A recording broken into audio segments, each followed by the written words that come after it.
In Fractured Sky, players are star seekers looking to gain fragments of a star that tore to pieces. Please note that everything you're seeing in this video are prototype components and are not final. Each round there will be a public Starfall piece that we place on an island on the board. These Starfalls are points, and whoever has the most at the end of the game will win. Each round there will be another Starfall placed, but which island it will be on is hidden. In the first round, on top of the public Starfall, one hidden one will be placed. In the second round, 2 hidden ones will be placed, all the way up to the 5th round where 5 hidden Starfalls will be placed. Each round there will also be a secret objective that will award the winner a Starfall piece. On their turn, a player may do one of 3 actions. They may scout a Starfall or peek at an objective. To scout, players will spend 2 gold, and then they may secretly look at one of the face-down Starfall locations, and then they may claim one of the resources associated with that island. They will place a cube on the resource they would like to gain. Each island has resources associated with it, either wood, stone, or gold. Taking a resource associated with the island is great because it gains you a resource, but it also shows the other players one of the resources associated with that island,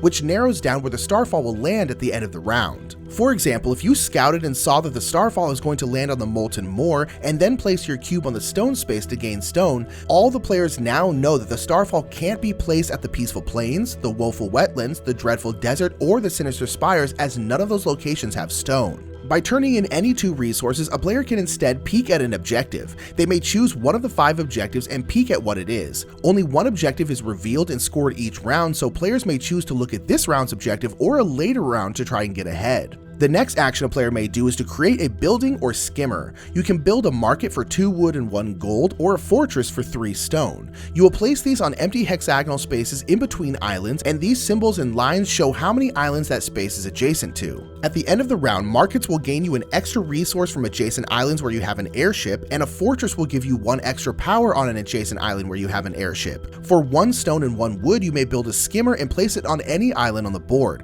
This will give you +1 power on that island, but it will be removed at the end of the round. The last action you may do is place an airship. Note that once you place your 3rd airship, your round is over and you may not do any more actions even if you have resources to do so. When you place an airship, you will attach a magnetic power chip to the bottom of it. These are numbered 0 through 10 and represent how much power that airship has. You will then place the airship on an island on the board. If you're the first to place on an island, you will get to peek at one of the scout cards not being used. This will tell you where a Starfall will not land this round, giving you some more information. Note that you do not want the total power value of your 3 ships to be over 10 if you can help it. If your value exceeds 10, all of your ship's tokens get reduced by how much you're over 10. For example, if I put down a 5, a 4, and a 3, my total is 12. So all 3 chips are reduced by 2, as that's how much over 10 I went. So I'm actually left with a 3, 2, and a 1. You may have noticed that the 1 and the 10 have a white border. This will show when you put it on the board, so all of the other players have to worry and stress over whether that's a 1